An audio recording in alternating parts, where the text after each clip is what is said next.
dia, a graça e a paz do Senhor Jesus. Vamos dar início ao nosso tempo desta manhã na matéria de doutrinas básicas. Seguimos agora a aula 61, estamos em 25 de agosto, ok? Nossos irmãos estão chegando, depois de deixar a Maria ali, seus filhos e tudo no anexo. Então vamos orar, dando início ao nosso tempo hoje, ok? Oremos. Deus amado, obrigado por estarmos aqui nesta manhã.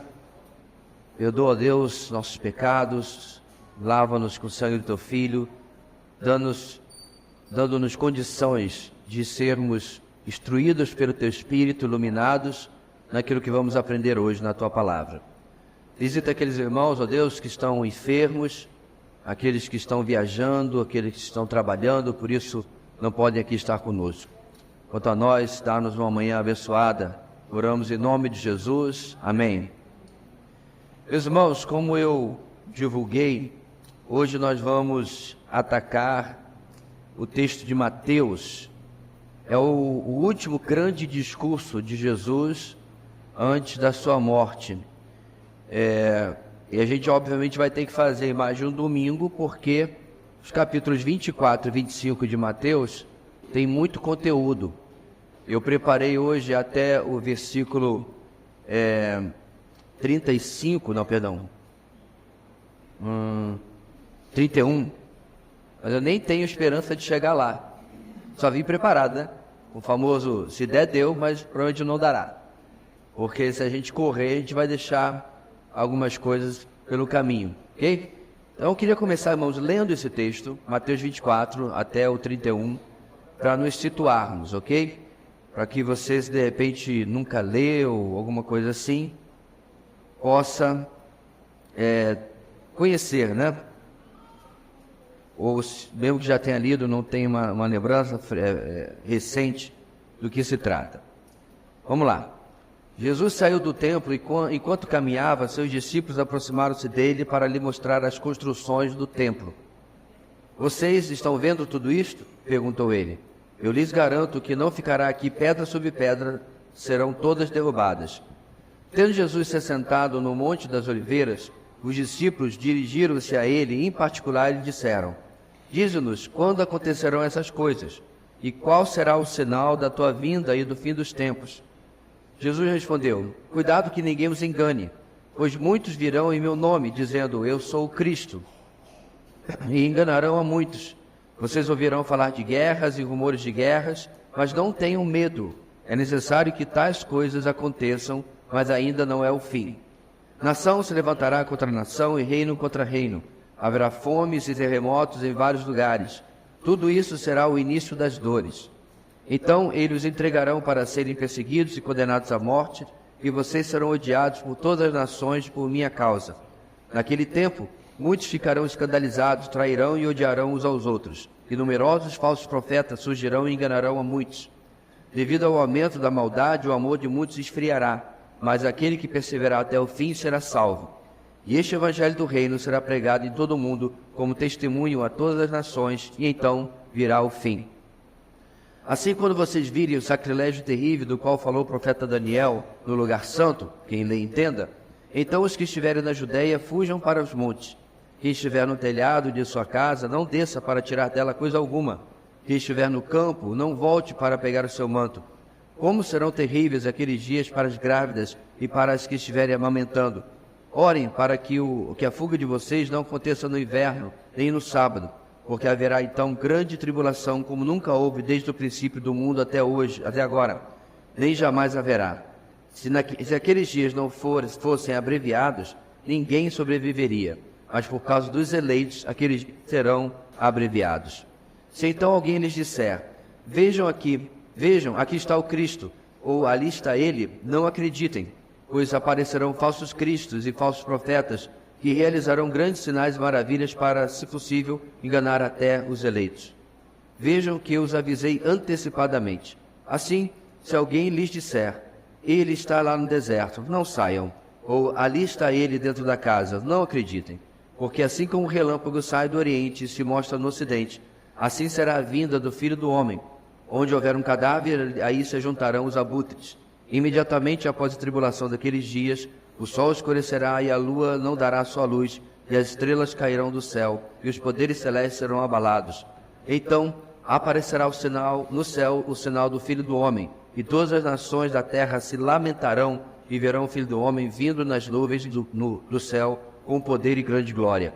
E ele enviará os seus anjos com grande som de trombeta, e estes reunirão os seus eleitos dos quatro ventos, de uma a outra extremidade dos céus. Irmãos, o que a gente vai tentar fazer hoje é uma exposição tipo, né? Porque não dá para fazer com a extensão que talvez a gente deveria, ou precisaria, melhor dizendo, mas a gente vai atacar todas as informações mais importantes escatologicamente, né? Desse texto, para os irmãos entenderem algumas questões importantes que alguns têm colocado fora da cronologia correta, ok? É óbvio que para eles é a cronologia correta, mas está fora. Bem, só para lembrar, nossa definição que temos lido todo domingo: escatologia é o estudo sobre os eventos e personagens dos últimos dias da humanidade antes da eternidade, o fim do mundo, a tribulação, o milênio, o julgamento dos homens, a volta de Cristo. Escatologia vem de scatos, último, ou últimas coisas, e logos, assunto, palavra e estudo. Dentre as doutrinas bíblicas, a escatologia é aquela que se ocupa em sistematizar o ensino bíblico acerca dos eventos do porvir. Trata-se do final da história da criação de Deus, da igreja e da humanidade esboçada na revelação divina. Como eu falei, nós vamos falar sobre esse texto, e ele é chamado, meus irmãos, próximo slide já temos isso, o pequeno Apocalipse, ok? Esse é o apelido que o Mateus 24 e 25 recebem pelo seu conteúdo. Então vamos lá. Jesus passa o capítulo 23 repreendendo, o capítulo anterior, repreendendo os fariseus e mestres da lei pela sua hipocrisia.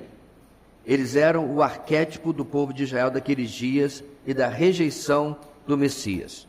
Então, obviamente, a gente vê durante o ministério de Jesus uma ênfase na crítica dos líderes religiosos, porque a eles deveria caber o conserto da nação. A eles deveria caber a orientação da nação, uma vez que, obviamente, eles eram conhecedores da Torá, conhecedores dos profetas da Tanakh, né, do Antigo Testamento como um todo. Eles deveriam orientar o seu povo. Eles tinham todos os 39 livros que nós temos hoje.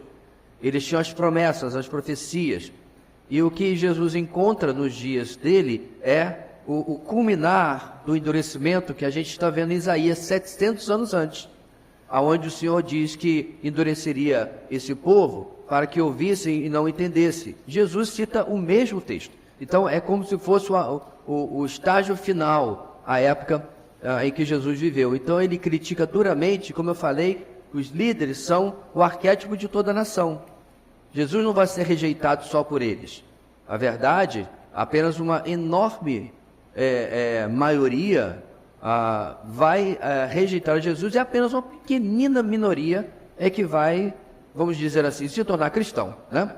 De fato, é que vai aceitar a Cristo como Messias e vai passar a ser o início da igreja. O que a gente pode contar aí é 500 pessoas.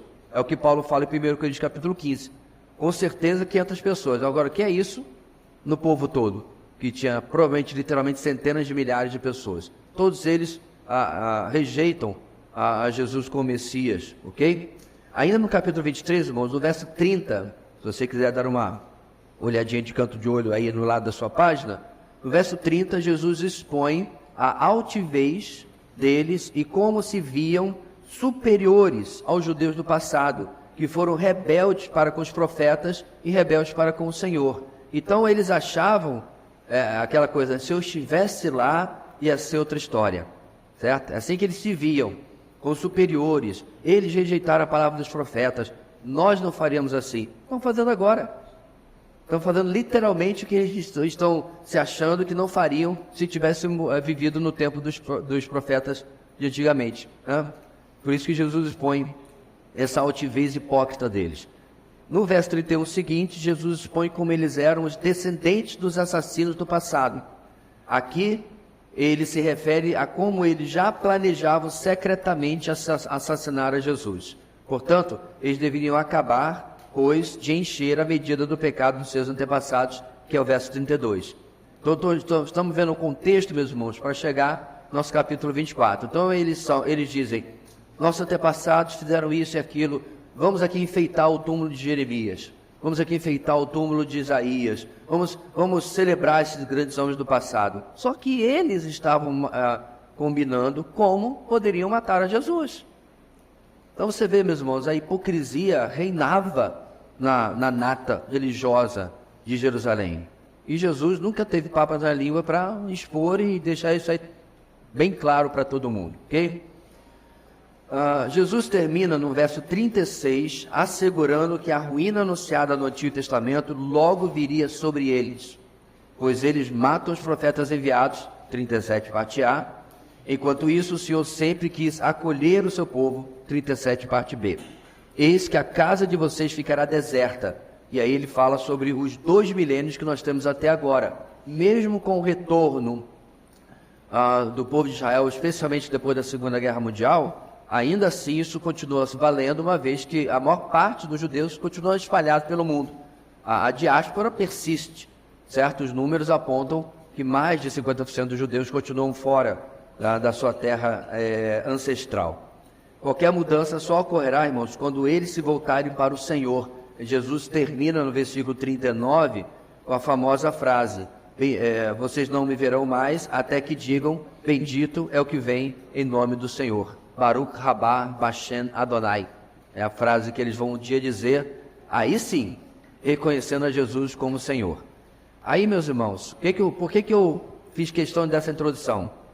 Como diz aquele antigo comentarista de futebol, olho no lance, preste atenção.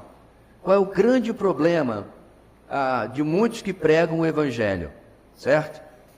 Eles pegam esse texto e eles transferem automaticamente para nós.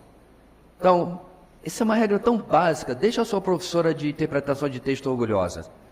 Você sempre pergunta no texto quem está falando, o que está falando, com quem está falando, certo? Então, se você lê um texto, né, de Hitler, ok? 99,99% de certeza que ele está falando com o povo alemão. Ele quer mover o coração do seu povo, e ele conseguiu, para que comprasse seu projeto político, certo? Você pegar aquele livro, ou aquele discurso, e colocar para os franceses, ou para os brasileiros, é atropelar a interpretação do texto. Como a gente pode fazer isso, então, com a Bíblia? Todos que estão ouvindo Jesus aqui em Mateus 23, 24, 25, todos, irmãos, sem exceção, são judeus, certo? Ele literalmente disse no último versículo, eis que a casa de vocês ficará deserta. Não a sua, que é do Piauí, não a sua, que é do Rio Grande do Sul, a casa deles.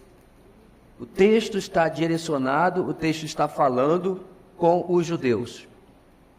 Esquecer isso, aliás, isso é verdade, irmãos, na maior parte, enorme parte, 90 e tantos por cento dos evangelhos, tem que ser lida dessa maneira, com quem Jesus está falando naquele momento.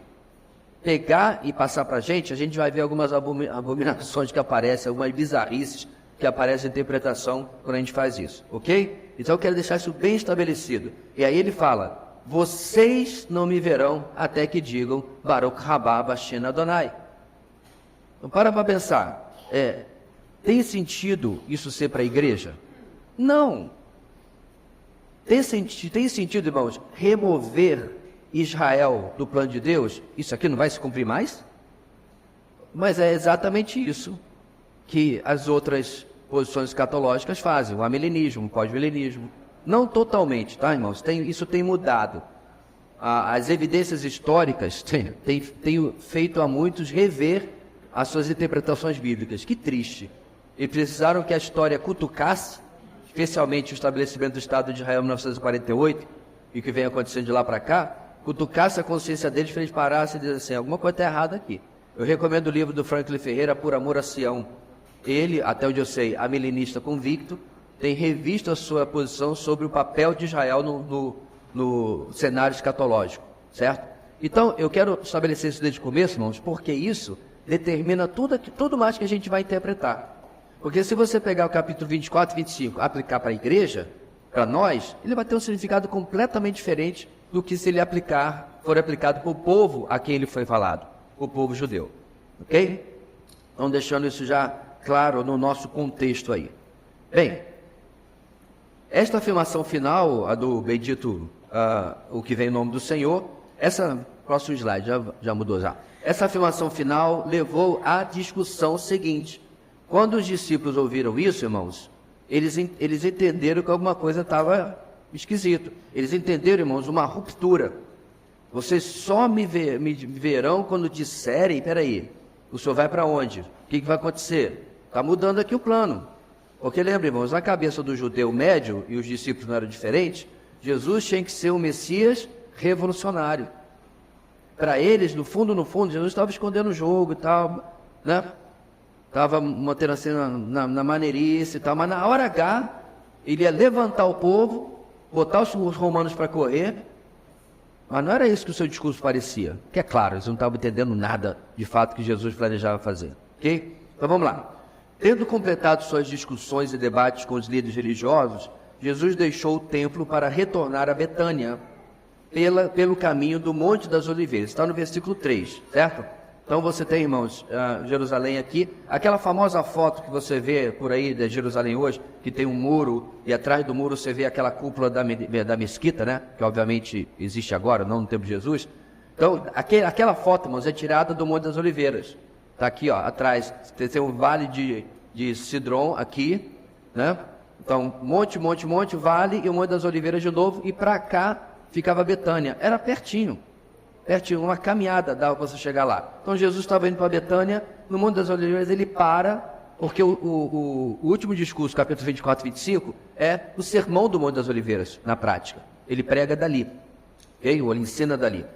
Bem, as palavras que Jesus acabara de proferir, especialmente da desolação da cidade, ainda ardiam nos ouvidos dos seus discípulos. Se Jerusalém e o templo fossem destruídos, como haveria uma nação para o Messias governar? Não é isso? Não vai sobrar pedra sobre pedra desse templo. Não, peraí, o senhor não entendeu nada. O senhor precisa do templo, a gente vai governar aqui com o Senhor. Bora aí, muda aí o plano. Então eles estavam confusos com o que Jesus estava dizendo. Os discípulos apontaram os edifícios da área do templo para Jesus, como se quisessem impressioná-lo com a sua magnificência. Versículo 1 do capítulo 24. O que poderia acontecer com edifícios tão impressionantes, especialmente com o templo de Deus? A resposta de Jesus trouxe-lhes consternação. Aqui não ficará pedra sobre pedra, todos serão derrubados. Verso 2. O templo seria destruído e Jerusalém com ele. Isto, porém, levou os discípulos a perguntar quando tudo isso aconteceria. Então, eles têm duas perguntas, irmãos. Quando isso acontecerá, isto é, quando o templo será destruído e não ficará pedra sobre pedra? E eles fizeram uma segunda pergunta: qual será o sinal da tua vinda e do fim dos tempos? Certo? Então são as duas perguntas que os discípulos fazem, que vão guiar a resposta, que vão guiar o discurso de Jesus. Um dado curioso sobre o não sobrar a pedra sobre pedra. E realmente não tem, irmãos, não tem nada do templo lá. O que a gente chama de Muro das Lamentações, certo? Que a gente vê nas fotos, certo? Lá, o Muro das Lamentações, irmãos, é o chamado Muro Oeste. Muro Ocidental, né? Western Wall. É o muro que daria, vamos dizer, para o nosso lado, no lado oeste, ocidental. Então, o que tem aquilo aí não é parede do templo, ok? Não é. Aquilo é a parede do platô que segura, né? A parede que segura o platô da onde estava o templo. O monte é monte, né? Certo? Como é que você constrói monte em desnível? O que eles fizeram? Fizeram uma mesa. Isso é um platô, fizeram uma caixa. E a gente viu o modelo lá numa exposição que tem. Essa caixa segura aquilo que você vê hoje, aonde está a mesquita e aonde antes esteve o templo. Só sobrou aquela parede lá. O resto da cidade foi crescendo, praticamente nivelou, ok? Não tem mais necessidade de uma sustentação. Mas o ponto é que só tem aquilo lá e não é o do templo. O templo não sobrou nada. Qual é o dado curioso?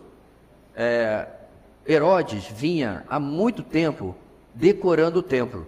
O templo, se você lembra bem, não é o de Salomão. Confere? Templo de Salomão foi destruído por Nabucodonosor na invasão da Babilônia. A gente já aprendeu isso várias vezes. Esse templo foi construído por quem? É o templo de Zorobabel, da época de Esdras, Neemias e Zorobabel, do retorno do cativeiro. Quando esse templo foi construído, o pessoal antigo fez o quê, irmãos? Chorou. Por que eles choraram? Porque ele era menor e inferior ao templo de Salomão. O povo não tinha o dinheiro que tinha na época de Salomão, certo? Então os novinhos celebraram, os velhinhos choraram. Porque eles falaram assim, um dia nós tivemos um templo magnífico aqui, a nossa desobediência fez a gente perder isso, certo? Então quando Herodes chega ao poder, irmãos, 500 anos depois, mais ou menos, 400 e pouco, ele quer agradar, porque ele não é judeu. Então ele começa a enfeitar o templo. Uma das coisas que ele faz é colocar filetes de ouro entre as pedras. E aí os romanos fizeram o quê? Derrubaram as pedras para levar o ouro. Por isso, mais uma vez, a história favoreceu os planos de Deus, né, conduzindo, e não sobrou pedra sobre pedra, sobrou nada. E os apetrechos, né, os aparelhos do templo, foram provavelmente levados para Roma e nunca mais foram recuperados. Okay? Tudo que existe hoje foi feito novamente. Bem, algo importante é como o povo judeu é o foco desses discursos, como eu falei anteriormente. A igreja não está presente em nenhum sentido nos capítulos 24 e 25. As perguntas dos discípulos, irmãos, relacionam-se com Jerusalém e Israel e a segunda vinda do Senhor em glória para estabelecer o seu reino. Israel está no centro do que está sendo discutido aqui. Seguindo, na verdade, Mateus não registrou a resposta de Jesus à primeira pergunta, mas Lucas sim. Você encontra isso lá no texto paralelo, né? Lucas 21, 20.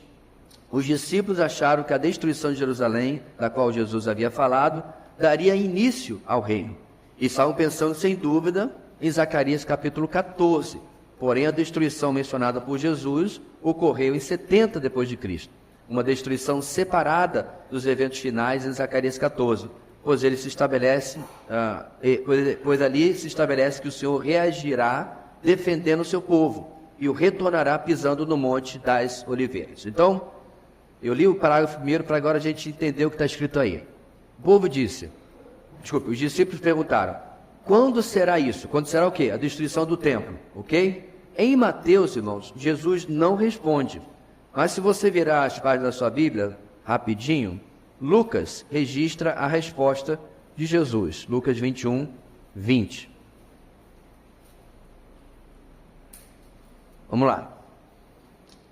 Quando virem Jerusalém rodeada de exércitos, vocês saberão que a sua devastação está próxima. Então, quando é que vai ser destruído o templo?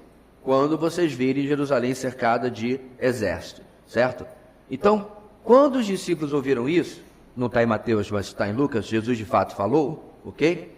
Quando os discípulos ouviram isso, eles pensaram, peraí, então entendi agora, mestre. Captei sua mensagem, amado mestre. Literalmente, amado mestre, né?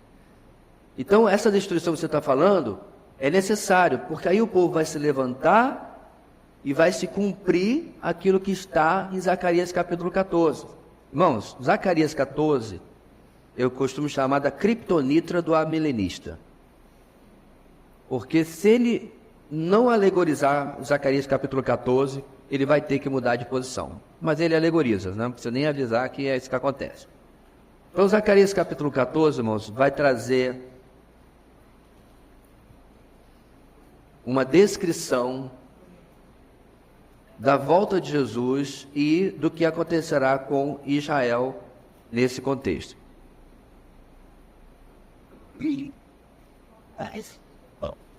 Zacarias 14, último capítulo.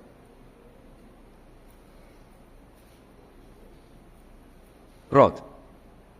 Então, quando eles ouviram, irmãos, sobre a destruição que vai acontecer, eles lembraram do seguinte, Zacarias 14, versículos 1 e 2. Vejam, o dia do Senhor virá, quando no meio de vocês seus bens serão divididos. Reunirei todos os povos para lutarem contra Jerusalém.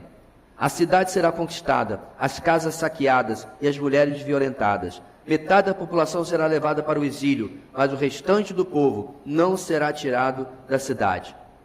Eles acharam, então, que Jesus estava se referindo a isso aqui. Mas se você continuar, irmãos, o texto, olha o que o versículo 3 diz.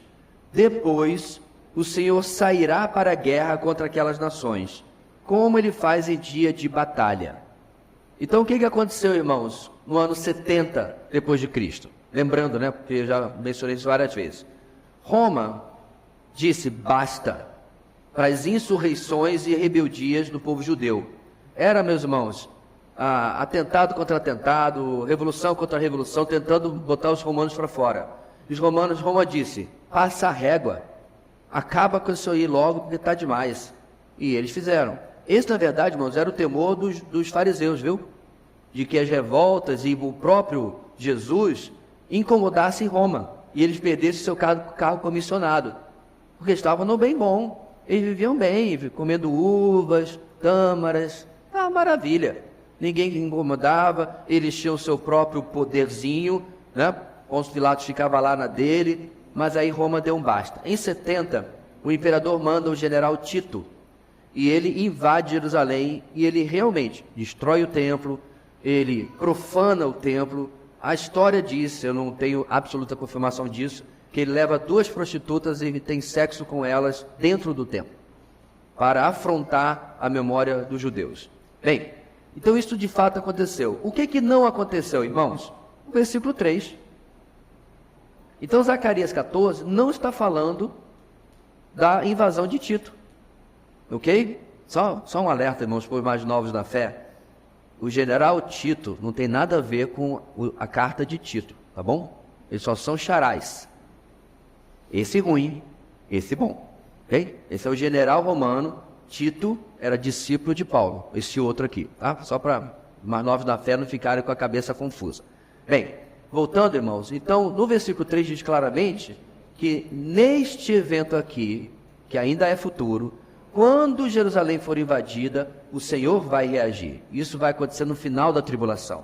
Quando as nações vierem contra Jerusalém, Deus não vai mais ficar sentado olhando, nesse sentido, ele vai defender o seu povo, ok? Então, é só deixando claro, irmãos, que a destruição de Jerusalém no ano 70 não é aquilo que Jesus, aquilo que Zacarias está se referindo. Jesus estava falando daquela destruição que ia acontecer agora, mas aí ele vai dar um pulo no tempo, que é isso que a gente vai ver mais à frente. Vamos lá. O que temos no começo é a destruição inicial de Jerusalém no ano 70 depois de Cristo. Em seguida, a dispersão, a diáspora. Então, segue a resposta de Jesus, sim, agora sim, Mateus, a segunda pergunta dos discípulos. E qual será o sinal da tua vinda e do fim dos tempos? Qual é o erro dos discípulos, irmãos? Eles não tinham entendido que a destruição de Jerusalém e a volta de Jesus estão distantes no tempo. Há um hiato enorme, que já tem 2000 anos praticamente, né? Em 2070 vai completar 2000 anos da destruição de Jerusalém. Ok? O fato de Jesus responder a segunda pergunta em Mateus aponta que a destruição de Jerusalém não era o fim de tudo, mas parte do roteiro escatológico de Deus. Então, a destruição de Jerusalém dá o pontapé para essa dispersão e, finalmente, o cumprimento final do plano de Deus, que é o que Jesus vai continuar explicando aqui. Ok? Irmãos, eu sei que você pergunta isso, passa um pouco batido, mas se você tiver uma dúvida, certo? A gente volta e tenta esclarecer, porque senão você vai perder o fio da meada. Eu tô assistindo uma animação em japonês. A meu japonês se resume a 5 palavras. Então, de vez em quando eu tiro o olho da tela, né, não olho a legenda, aí eu tenho que... O que ele falou? Tem que voltar, porque senão você não vai entender o que vem depois. Ok? Então, mas eu tenho vergonha. Minha mãe dizia que vergonha é roubar e não poder carregar. Nunca entendi isso aí, que os antigos falaram. Então, não tenha vergonha, não. Nunca entendi. Aí eu falava assim, quando eu era criança, será que ela quer que eu roube? Não, não pode ser isso, não. Quer que eu fique mais forte para carregar, se eu tenho que roubar? Então, resumo da ópera. Não tenha vergonha, porque estamos todos aprendendo, irmãos. Ok? Quando eu comecei a estudar escatologia em particular, que é a matéria agora, com 14 anos, eu tinha 99% de dúvidas e 1% de certeza. Porque no começo é assim. Ok? Então, alguém? Cadê o microfone daqui de baixo? Eu tenho aqui, não?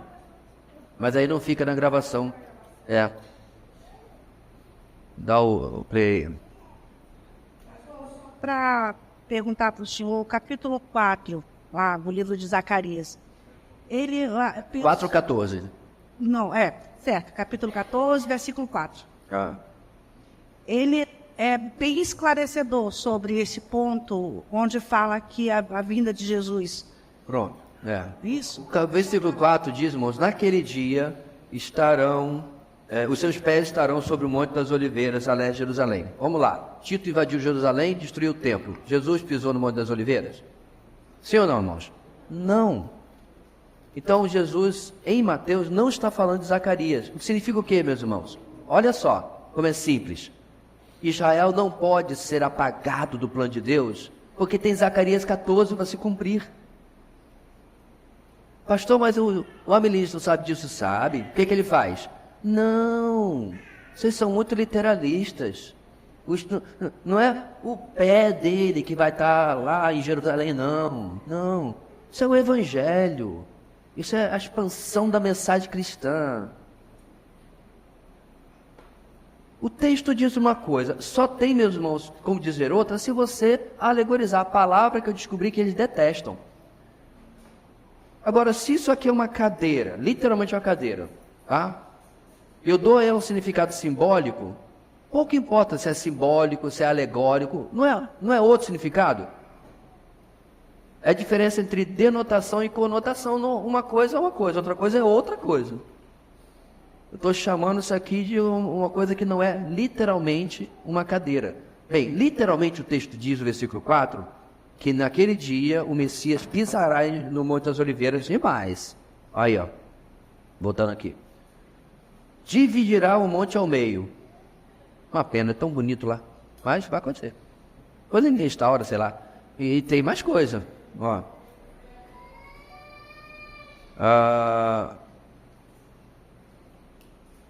Vai ter tanta coisa aqui que se eu começar a falar de Zacarias, eu não falo de Mateus. Deixa para lá. Mas respondendo, voltando ao versículo 4, pronto.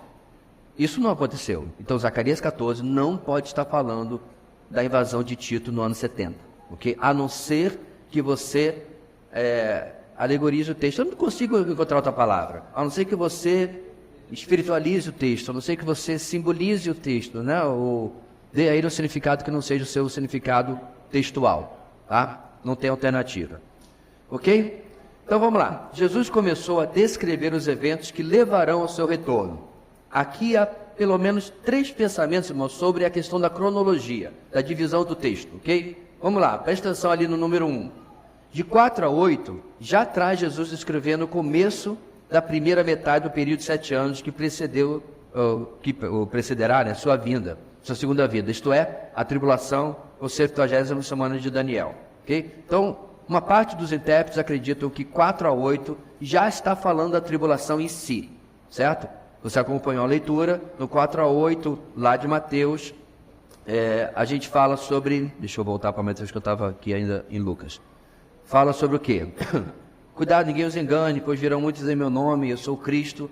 Diz, vocês ouviram falar de guerras, rumores de guerras, mas não tenham medo, assim por diante, né? Haverá fome, terremoto. Eles acham que isso já é a tribulação.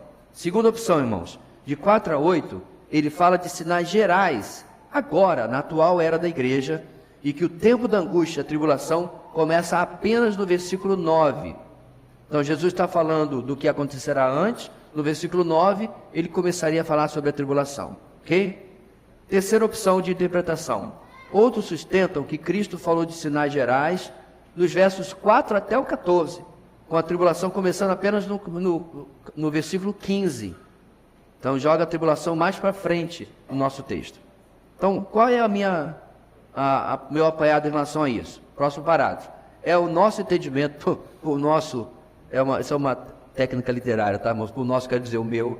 É o nosso entendimento que muitas dessas coisas já estão acontecendo, mas, de fato, se intensificarão na tribulação, onde, por exemplo, o anticristo será abraçado por Israel, até como um Messias. A ser abraçado até como um Messias por muitos. Além de que, guerras e rumores de guerra, com Israel no centro de tudo isso, também ocorrerão na tribulação. Então, de fato, o que temos vivido hoje, né, irmãos, especialmente a partir do século XX, é o início das dores. Então, qual é o meu entendimento, irmãos? Sim, de fato, Jesus já está falando da tribulação. Mas muitas dessas coisas nós já estamos tendo um amargo gostinho. Ok? Acompanhe comigo no capítulo 24 de Mateus. Vamos lá. Muitos virão em meu nome, dizendo eu sou o Cristo, e enganarão muitos. Nós temos isso hoje? Sim, sem sombra de dúvida. Na tribulação será pior. Que mais? Vocês ouviram falar de guerras e rumores de guerra, mas não tenham medo. Nós temos ouvido sobre isso? Sem dúvida nenhuma. Durante o século XX, irmãos, hoje eu não posso afirmar isso porque eu não fiz essa pesquisa. Durante o século XX, nós não tivemos um dia sequer, nenhum, que não houvesse um conflito armado em algum lugar do planeta Terra. Claro, teve a Primeira e a Segunda Guerra, que são óbvias, né? Teve a Guerra da Coreia, que também foi braba. Teve a Guerra do Vietnã. Só a Guerra do Vietnã, 15, 18 anos, se eu não me engano. Nos anos que restaram, sempre teve o conflito armado. Então, isso tem se cumprido. Na tribulação, vai ser pior. A coisa vai intensificar ainda mais. Só um minutinho, Vitor. E é necessário que tais coisas aconteçam, mas ainda não é o fim. Foi o que eu falei. O fim mesmo acontece no final dos 7 anos da tribulação. Então já começa agora, intensifica na tribulação até o final dela. Nação se levantará contra nação, reino contra reino. Haverá fome e terremotos em vários lugares. Fome. Lembra da Etiópia? Lembra da foto dos meninos cheios de mosca, né? Praticamente um esqueleto ambulante? Não existe isso mais na Etiópia, tá, irmãos? É bom deixar claro. Na verdade, eu falei em uma mensagem, uma aula bastante tempo atrás, nós estamos em curva descendente na fome do mundo hoje. Pode pesquisar, não tome minha palavra, não. É só botar no Google, índice de fome no mundo. A questão, pastor, não. O Jornal Nacional disse que a fome... Irmãos, tragédia vende. Para quem está já vivo há um tempinho, mais de meio século, a gente lembra do que foi na década de 80. Muito pior. O problema é que, número 1, o brasileiro não tem memória. O ser humano não tem memória histórica, né? Número 2, a maior parte de vocês nem aqui estava. Vocês são da década de 90 para cá, né? Outros anos 2000 para cá. Então vocês não lembram o que era naquela época. Era muitos lugares do globo passando fome. Hoje, fome que eu tenho conhecimento, se não me engano, é o Iêmen. E detalhe, né, queridos? Cadê os muçulmanos para ajudar seus irmãos muçulmanos? Cadê a religião da paz? Pastor, de vez em quando o senhor parece meio islamofóbico, né? Pois é. Porque eu não passo pano, que nem a mídia. Se você lê o Corão, funciona assim, meus irmãos. Muçulmano gentil, bom camarada, ele é um muçulmano liberal. Ele não segue o Corão. E não sou eu que digo isso. São os próprios muçulmanos. O muçulmano radical, que mata o inimigo, e mata pela causa, e só serve a causa, esse é o raiz. Esse aqui é o Nutella, que é o raiz. É o que está seguindo o livro deles. Ok? Mas a mídia passa a mão. Não, é uma minoria radical. Essa minoria radical que segue são 250 milhões. Pouquinho, né? Essa é a minoria radical. 250 milhões de muçulmanos. Fecha. Então, meus irmãos, nós precisamos... do que eu estava falando? Eu falei de muçulmano. Hã? Da fome, pois é. Então, hoje é o Iêmen apenas, né? Se não me engano. É um dos países ali perto dos Emirados Árabes, mas acho que é o Iêmen, que está passando uma situação terrível. Passa no meu Facebook campanha para a gente doar. Eu falei, gente, pede para a Arábia Saudita, está aí do lado, pose de rica. Pede para Dubai, os Emirados Árabes. Isso aí, não teve Olimpíada? Ajudar os seus irmãos muçulmanos, vai estar passando fome. Então, a curva da fome está descendo, mas Jesus disse que vai subir de novo. Tribulação. Terremoto. Pronto. É só mesmo, põe no Google. O número de terremotos aumentou assustadoramente no último século. É o princípio das dores, estamos chegando lá, ok? Então, o meu entendimento, como eu coloquei ali embaixo, é que Jesus já está falando da tribulação, mas ele deu, vamos já chamar assim, como vai ser o gostinho amargo, né, do mundo até chegar até ela. A qual, meus irmãos, não estou dando profetada, é a minha opinião pessoal, que o planeta Terra não tem mais 100 anos. Nem perto disso. Nossa, o senhor chutou alto. Irmãos, em milhares e milhares de anos, o que são 100 anos? Não é nada, né? No planeta Terra não tem. Nós estamos aí mais 1 ou 2 gerações e tudo isso aqui começa a acontecer. Ok? Diga, Vitor. Pastor, sobre a questão do islamismo, o senhor comentou aí, o anticristo, ele pode vir do islamismo, ser abraçado por Israel nesse... Não.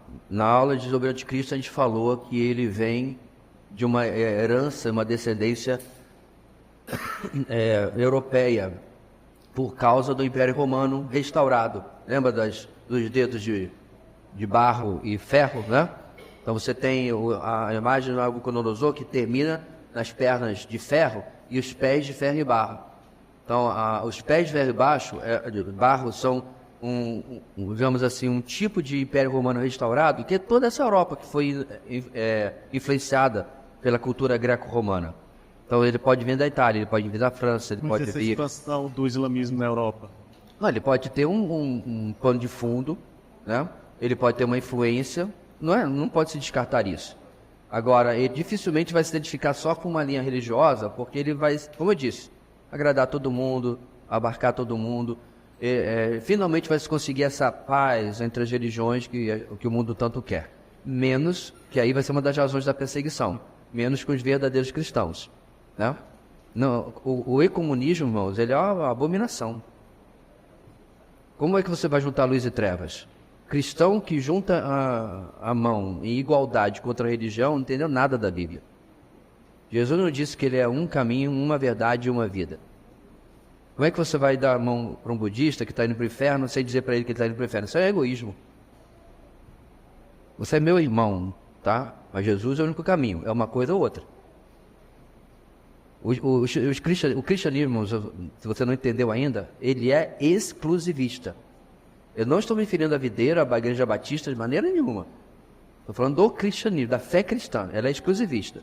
Ela é a única verdadeira. Ela não dá assim a muitas religiões, a muitos caminhos. Não há. Bem, todos os caminhos levam a Deus, né? Mas o único que leva a gente salvo é a fé cristã. Todos os outros levam as pessoas a Deus para a condenação. Então, há muito cristão que hoje não gosta dessa mensagem, porque quer, né, deixar o mundo nessa grande comuna. Ótima palavra, né?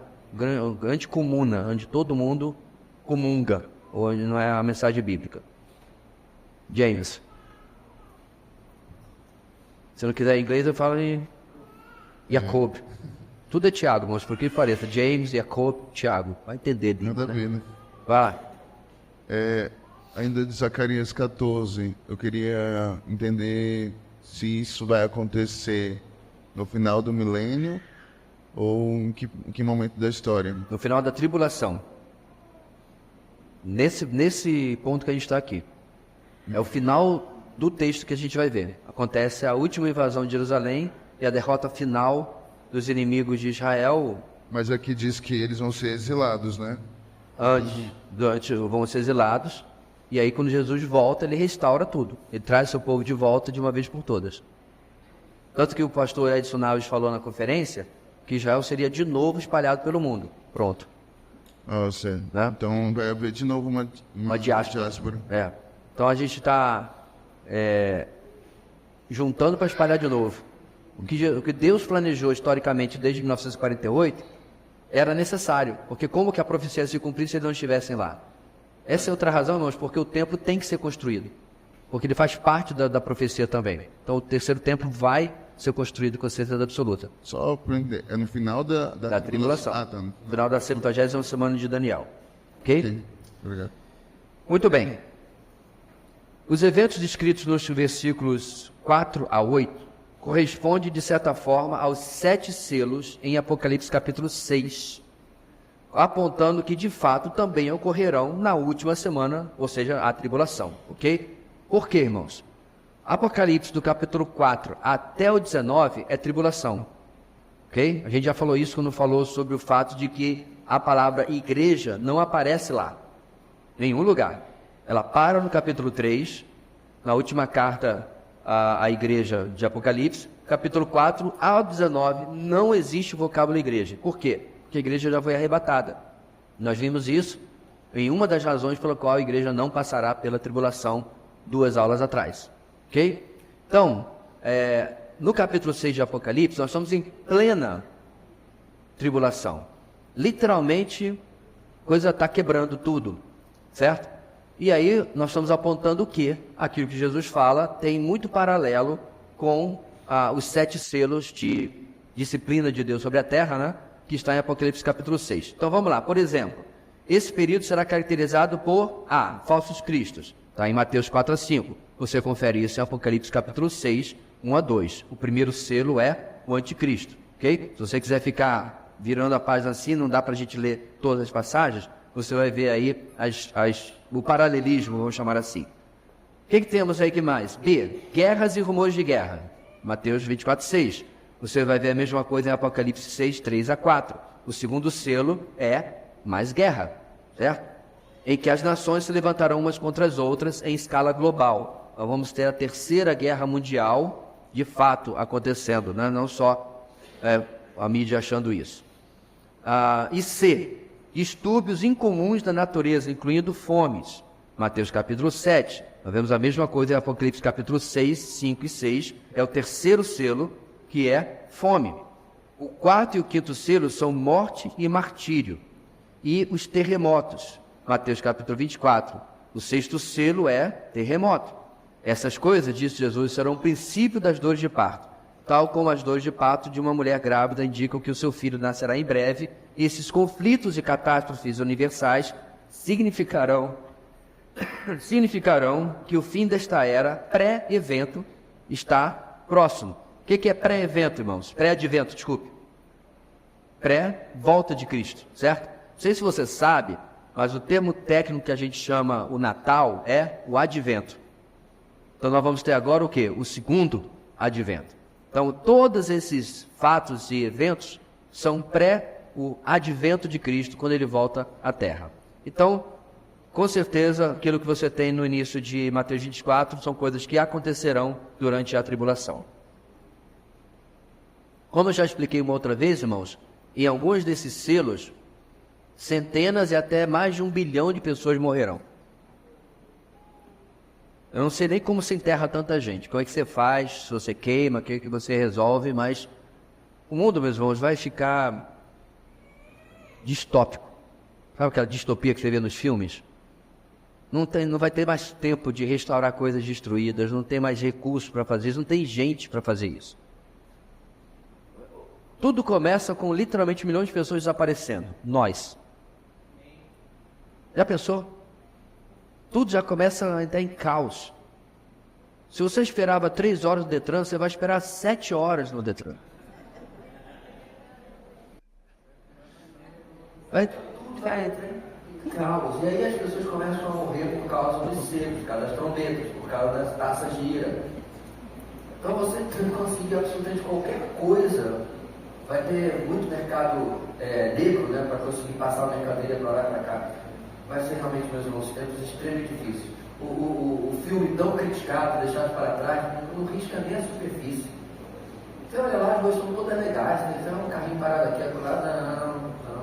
O que acontece, meus irmãos, nos Estados Unidos, por exemplo, quando você tinha aqueles protestos, geralmente, infelizmente, questões raciais, o que as pessoas faziam? Saqueavam tudo.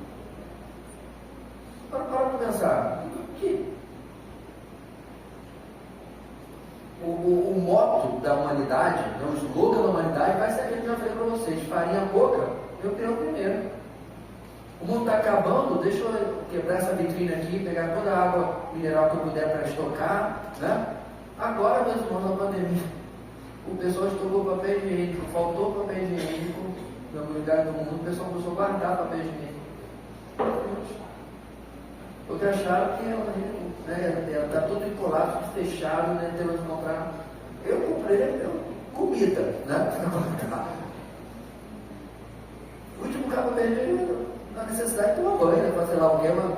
Não, faltou papel higiênico. Vai aprender uma coisa dessa?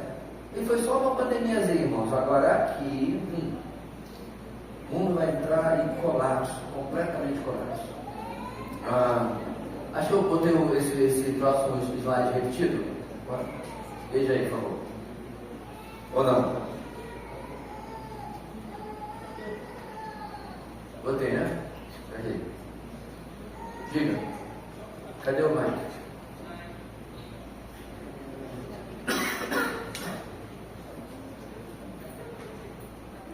Só para reforçar, então essa é uma fase em que, nesse mundo destruído, que as pessoas elas não vão olhar para o que a Bíblia diz, então é uma fase também de que não haverá conversões. É isso só para a gente deixar. Eu não disse isso não. Só para deixar, não, assim, porque se eu observar com essas características, teoricamente é para as pessoas olharem para a palavra e ver o que está acontecendo, né? Então, abriu o primeiro selo, abriu o segundo selo, o pessoal vai dizer assim, rapaz, a palavra é verdade. Vocês lembram que a gente leu em Tessalonicenses que Deus vai mandar um espírito de engano? Sim. Alô. As pessoas vão ver, mas não enxergar. A verdade vai estar cada vez mais clara na frente delas. Mas esse espírito de engano vai impedir que elas entendam tão facilmente como eu e vocês estamos falando aqui. Por mais óbvio que pareça. Ok? Mas sim, vão haver conversões. Se a gente chegar lá, tá 5 ou 6 slides na frente. Ok? A gente já vai falar disso mais à frente. Passamos um pouquinho do nosso horário de intervalo. Vamos lá, irmãos. 5 minutinhos que a gente volta para falar do versículo 9 em diante. Bem, Jesus começou suas palavras, verso 9, com uma palavra que define tempo, certo? Ele começa, irmãos, com o versículo 9, então, ok? Na metade do período de 7 anos antes da segunda vinda de Cristo, grande angústia começará a ser experimentada por Israel. O anticristo, que terá ascendido ao poder no mundo e terá feito um tratado, um acordo de proteção com Israel, quebrará seu acordo naquele momento. A gente viu isso lá em Daniel 9, 27. Ele trará grande perseguição a Israel, também vimos em Daniel 7, 25. E até mesmo que estabelecerá seu próprio centro de adoração no templo em Jerusalém. Isso resultará na morte de muitos judeus e muitas pessoas se afastando da fé. Judeus crentes, ou seja, já convertidos ao Messias, serão traídos por descrentes e muitos serão enganados por falsos profetas emergentes. A maldade aumentará, fazendo que o amor da maioria das pessoas, o amor pelo Senhor, esfrie, ok? Então vamos dar uma olhada, irmãos, por exemplo, em 2 Tessalonicenses, e ver essa informação de que o anticristo se assentará no templo de Deus. Sabemos muito bem, irmãos, que hoje nós somos o templo do Espírito Santo. Ninguém está discutindo isso, ninguém está chamando esse prédio de templo. Mas durante a tribulação, no comecinho dela, de tudo estiver bem, o templo, o terceiro templo, o templo de Jerusalém será reconstruído. Então, hoje existem técnicas de construção em que você levanta um prédio em um mês. E eu já expliquei para os irmãos que o templo, por exemplo, a nossa sede futura, ela é muito mais complexa do que o templo de Jerusalém, certo? Ela tem andar, ela tem salas, ela tem, entendeu? Tudo isso aí é Wi-Fi, então, muito mais complexo. O templo, irmãos, é um caixote. Na verdade, são 2 caixotes. Então, o lugar santo e o santo dos santos. E ele não é um auditório, também já expliquei isso em outra aula. Nossa ideia de templo é auditório, né? Não é. Só o sacerdote entra lá para fazer a oferta e aí acabou. Eu sou um sacerdote do Santo dos Santos uma vez por ano. Então é rápido construir o templo, ok? E ele vai ser construído, e segundo Tessalonicenses 2, 3 e 4, que fala sobre o anticristo, diz o seguinte: não deixe que ninguém os engane de modo algum.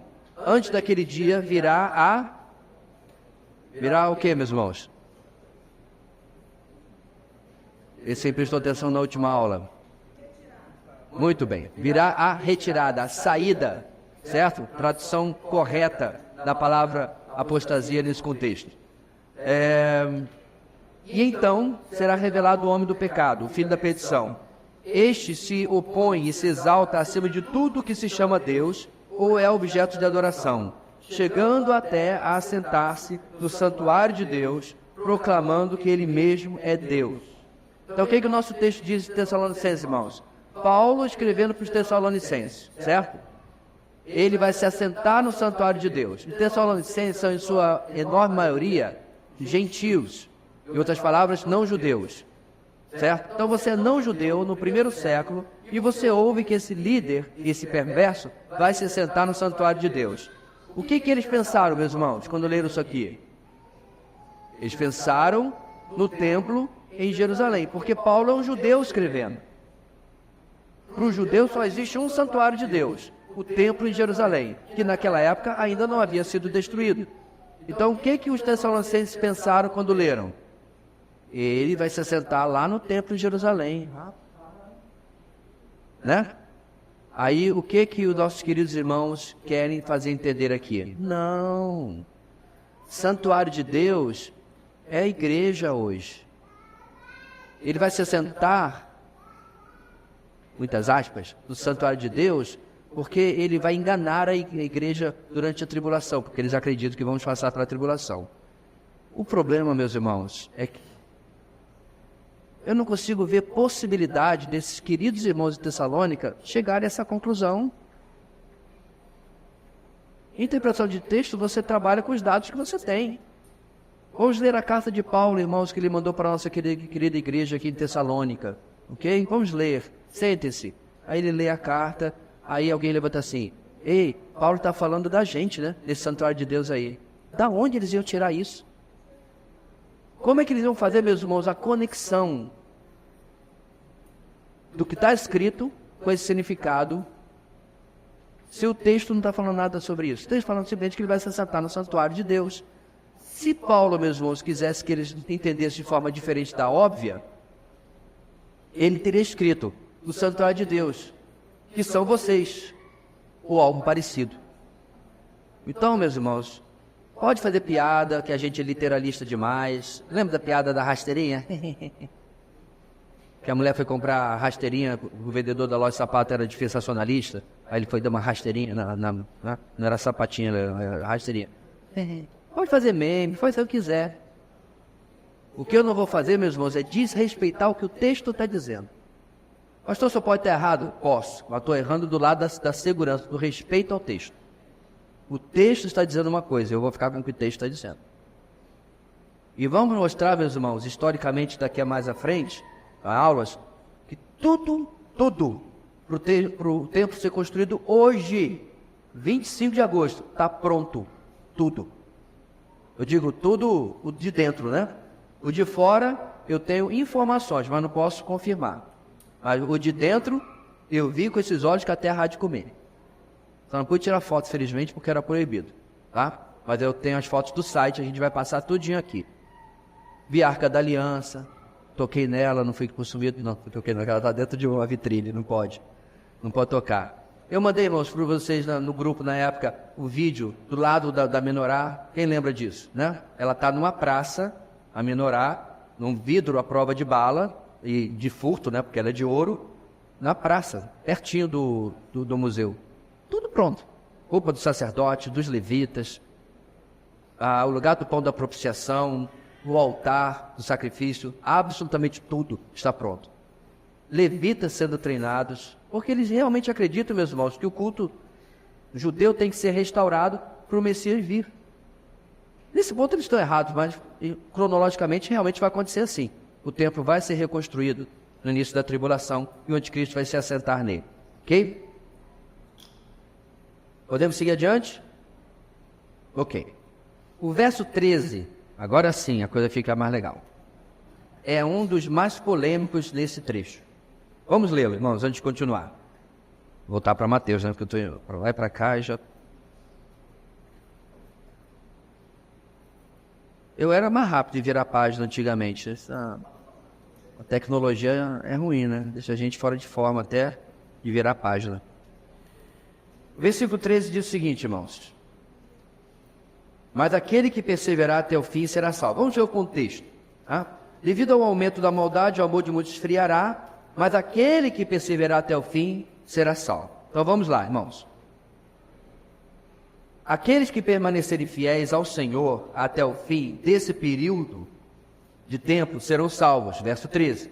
Nenhuma dúvida quanto a isso. Arminianos, em especial, usam este verso para defender que alguns convertidos não perseverarão, não se manterão na fé e, portanto, não serão salvos. Inclusive, entre eles, há dispensacionalistas. Então, deixa eu dar uma pausa aqui. Eu sei que a gente começou a usar termo técnico, para alguns é complicado. Basicamente, meus irmãos, a fé cristã, existem algumas variantes, mas ela se divide, nós sabemos muito bem, entre aqueles que creem na soberania de Deus da salvação e na perseverança da salvação, certo? Em outras palavras, uma vez salvo, salvo para sempre, ok? E há aqueles que acreditam que por diversos níveis de pecado você perde a salvação. Isso aqui vai desde prestar atenção na morena que passou na rua até a negar a Deus, certo? As coisas mais simples até as coisas mais complicadas, esse pessoal que acredita perde a salvação.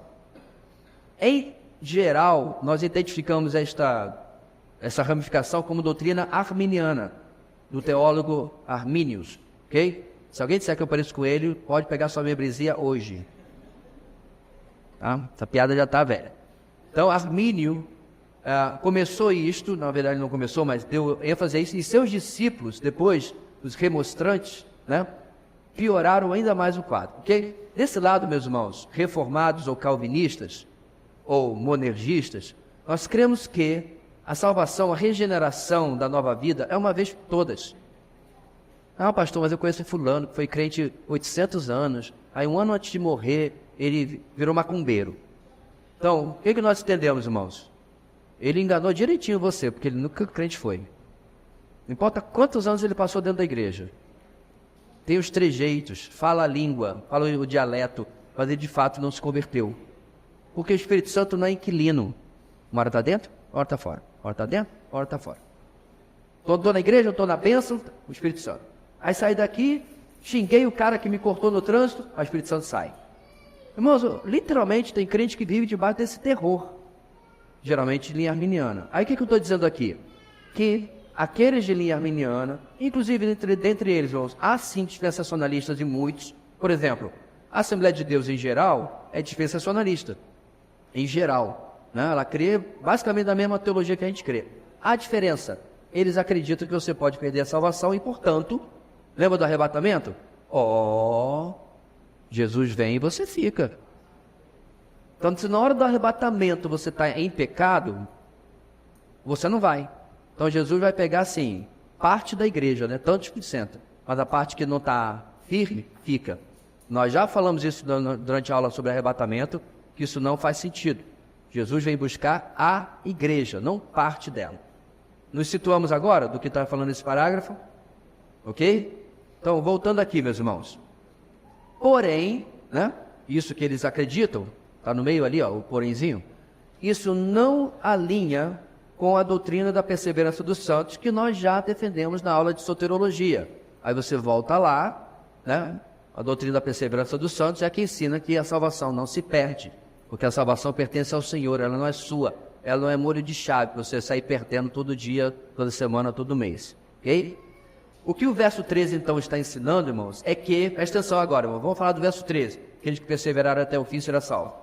No cenário dos versos anteriores, os salvos, especialmente no contexto que estamos lendo, os judeus, mas em geral os gentios também, chegarão ao final sem sucumbir ao aumento da maldade e à diminuição do amor a Deus. Certo? O que ele está dizendo? Aqueles que realmente são convertidos durante a tribulação chegarão até o final sem cair naquilo que o verso anterior está dizendo. O que o verso anterior está dizendo? O amor de muitos esfriará, o pessoal vai atrás de falsos profetas, de falsos cristos. Os verdadeiros convertidos não passarão por isso, não cairão nesse engano, porque obviamente Deus está aguardando, Deus está cuidando deles.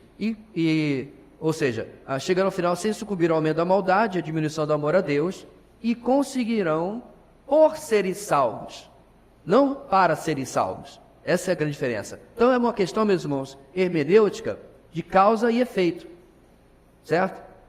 Entendemos que o efeito da perseverança se deve à causa da salvação e não vice-versa.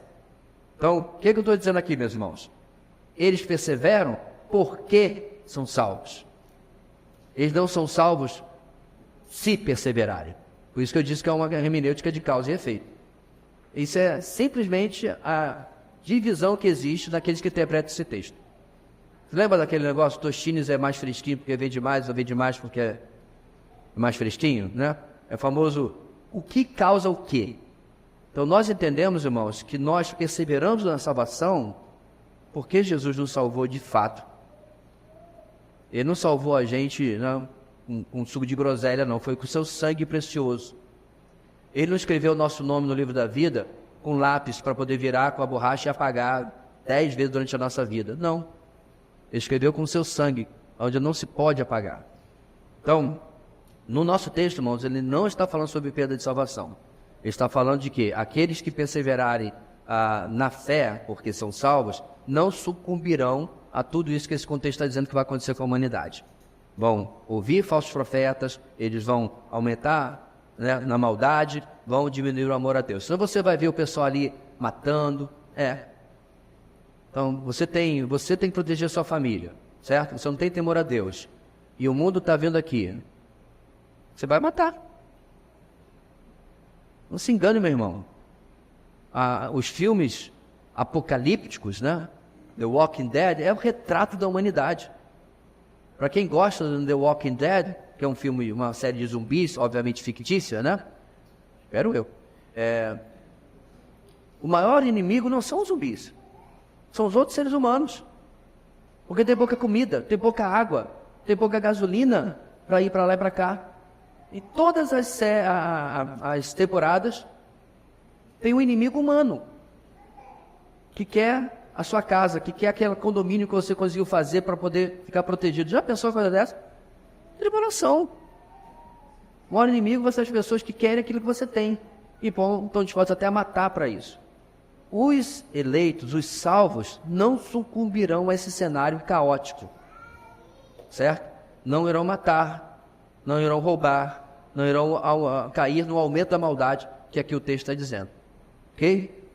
Bem, só para completar, irmãos, olha o último parágrafo ali. A mesma lógica se aplica à expressão que a gente encontra lá em Apocalipse, ao vencedor darei, que estão nas 7 cartas de Apocalipse. Vale a pena a gente ir lá e lembrar, né, recordar e viver, porque a gente viu isso no nosso retiro de 2 anos atrás. Foi isso? 3? Não lembro mais. A gente viu as 7 cartas de Apocalipse. Se você está curioso, está no nosso site, com mais de 1.100 vídeos à sua disposição, popularmente conhecido como Videiraflix. Pode ir lá. Então, olha só, irmãos, eu coloquei ali embaixo os textos, tá? São 7 cartas, tem 7 versículos. Olha lá. 2:7. Aquele que tem ouvidos, ouça o que o Espírito diz à igreja. Ao vencedor darei o direito de comer da árvore da vida que está no paraíso de Deus. Não é concurso. Quem é o vencedor, meus irmãos? Só eu. Queria falar do Evangelho para vocês. Não é o que está em Romanos capítulo 8? Em Cristo somos mais do que vencedores, por meio daquele que nos amou, não naquilo que a gente fez. Ele nos torna vencedores. A gente está no pódio, meus irmãos, mas a gente não derramou nem um suorzinho, não. Foi ele que fez a obra toda. Então, Jesus está dizendo nas 7 cartas, certo? Vocês são os vencedores, eu vou dar isso aqui. Versículo 11. Aquele que tem ouvidos, ouça o que o Espírito diz às igrejas. O vencedor, de modo algum, sofrerá a segunda morte. Em outras palavras, todos os salvos. Nenhum sofrerá a segunda morte, a morte eterna. Versículo 17. Aquele que tem ouvidos, ouça o que o Espírito diz às igrejas. Ao vencedor darei do maná escondido. Também lhe darei uma pedra branca com um novo nome nela escrito, conhecido apenas por aquele que o recebe. Aí você passa para o capítulo, até o versículo 26. Aquele que vencer e fizer a minha vontade até o fim, darei autoridade sobre as nações. Olha aí, irmãos. Autoridade sobre as nações. Aí o pessoal, para pensar. O pessoal fala o quê? Então, a história do mundo está indo, Jesus vem, nos leva e acabou tudo. Não é o que Apocalipse 2:26 acabou de dizer. Ele diz que a igreja vai dar autoridade sobre as nações. Quando é que isso acontece, irmãos? Quando? No milênio. Porque no texto do milênio, lá em Apocalipse diz, e reinarão com Cristo durante 1000 anos. Certo? Eu quero só uma ilhazinha no Caribe, só tá bom, mais nada. Menos trabalho, menos dor de cabeça e o lugar paradisíaco. Ponto é, meus irmãos, todos da igreja serão parte do governo no milênio. Finalmente, meu irmão, você vai passar no concurso. Sem fazer prova. Sem fazer prova, ainda até essa. 3:5, irmãos, só para terminar aqui a gente conferir. O vencedor será igualmente vestido de branco. Jamais apagarei o seu nome do livro da vida, mas o reconhecerei diante de meu Pai e dos seus anjos. 12. Cadê? Farei do vencedor uma coluna no santuário do meu Deus, e dali ele jamais sairá. Escreverei nele o nome do meu Deus e o nome da cidade do meu Deus, a Nova Jerusalém, que desce dos céus da parte de Deus, e também escreverei nele o meu novo nome. Vamos ter 3 tatuagens na eternidade, né? Nome de Deus, nome de Jerusalém e nome de Jesus. Tá? Vem aqui. 3:12, 3:21. Finalmente você vai conseguir ter aquela tatuagem que sua mãe disse que você não podia ter. Tá vendo? 3:21, para terminar. Ao vencedor darei o direito de sentar-se comigo em meu trono, assim como eu também venci, sentei-me com meu Pai em seu trono. O último, ao vencedor, mostra novamente que nós reinaremos com Cristo, como eu falei anteriormente. Tá bom, meus irmãos? Então, há muita semelhança do versículo 13 do capítulo 24 com o sentido que a gente viu agora em Apocalipse. Não está falando de disputa, de concurso, de possibilidade. Está falando de uma realidade. Nós somos aqueles que somos os vencedores. Os salvos da tribulação, os salvos de verdade, são aqueles que vão perseverar até o final. Ok? Então isso fica claro. Mas nós temos outra treta para resolver. Acho que a gente vai terminar por aí. Sim, tem o Adson, que tem uma pergunta, irmãos. Eu queria seguir adiante, viu? O Adson está atrapalhando. Vamos lá. Fala. No caso, na tribulação, a igreja será arrebatada e quem pregará o evangelho, no caso, na tribulação, para que esses eleitos se convertam e perseverem até o fim, no caso.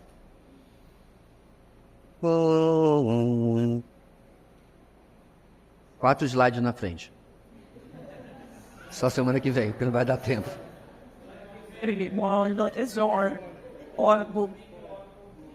Calma com a ansiedade. O povo não perdoa, né? Então vamos lá, meus irmãos. O outro verso entre aqui, eu vou ter que... Olha que proeza que eu fiz. Eu imprimi onde já tinha... Eu vou ter que ler lá agora, que não dá para entender nada aqui. O outro verso entre os mais polêmicos deste trecho é o verso 14. Ok? Aqui é melhor. Aqui, o que é o verso 14? Vamos lê-lo. Esse aí, meus amigos, é usado da maneira mais variada possível. E este evangelho do reino será pregado em todo o mundo como testemunho a todas as nações, e então virá o fim. Ok? Vamos lá. Aqui temos claramente que o evangelho do reino será pregado em todo o mundo durante esse período como um testemunho para todas as nações. E isso antes da volta de Cristo. Ok? Diante disso, muitos defendem que missões é um instrumento para apressar a volta de Cristo, em certo sentido. E que se não pregarmos até os confins da terra, Jesus não pode ainda retornar. Eu não sei se você já ouviu isso, mas já ouvi diversas vezes. Eu acho até que tem uma missão que o nome diz apressando a volta de Jesus. Posso estar enganado, mas se não é o slogan da missão, foi o slogan de uma campanha que eles fizeram. Então, o que eles estão entendendo, meus irmãos? Mateus 24:14 diz que o evangelho do reino será pregado, então virá o fim. Então, hoje, tem tanta gente ainda para ser alcançada, que Jesus não tem como voltar. Certo? Eles literalmente acreditam nisso. Então, vamos lá. Isso simplesmente anula a doutrina da iminência da volta de Cristo. Isto é, de que ele pode voltar a qualquer momento, como um ladrão na noite, como diz em 1 Tessalonicenses 5:2. Uma vez que existem hoje mais de 2 bilhões de pessoas classificadas como povos não alcançados. Hoje. Então, se você pega um avião, vai para Shanghai e depois, sei lá de quê, barco, trem, mula, e vai para o interiorzão da China, em muitos lugares, se você souber falar chinês, é claro, né, mandarim, e você perguntar quem é Jesus, eles vão dizer, não sei se mora por aqui. Ok? Mongólia, mesma coisa. Regiões mais distantes da África. Não preciso nem falar dos indígenas, né? Então, existem hoje cerca de 2 bilhões de seres humanos que não sabem praticamente nada sobre Jesus. A única coisa que eles sabem, irmãos, porque hoje tem internet, né? Que isso é uma coisa lá do Ocidente. Uma coisa lá de um feriado do Ocidente, que eles comemoram. Eles não têm ideia do Evangelho. Então, na cabeça daqueles que interpretam como está no parágrafo anterior, Jesus não tem como voltar hoje. E nós já comprovamos, irmãos, durante esse estudo, que a doutrina da iminência, lembra que eu até brinquei? Não é iminência, não eminência. Aí falei da Ellen, que estava bem aqui, para quem estava presente, né? Sua eminência, Ellen, é um tratamento de respeito, com E. Isso aí é com I, iminente. Tá? Quando é que você... Leila hoje não acordou bem, tá, e o Jorge também não, ela manda uma mensagem para mim. Quando é que você está vindo? Tá. Ok, deixa até só o final dela, então. Aí ela manda uma mensagem. Quando é que você vai chegar? A minha chegada em casa é iminente. Tá? Falando assim. Por quê? Eu chegarei a qualquer momento.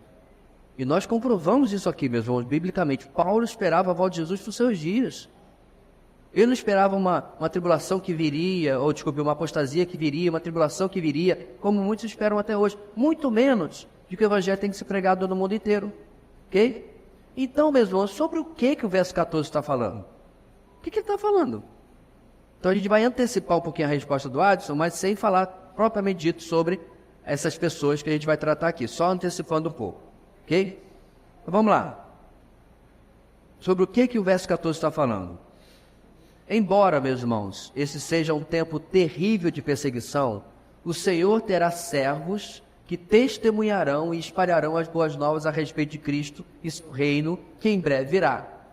Esta mensagem será semelhante à pregada por João Batista, Jesus e os discípulos do início do Evangelho de Mateus, mas esta mensagem identificará claramente Jesus e seu verdadeiro caráter como o Messias vindouro. Pausa.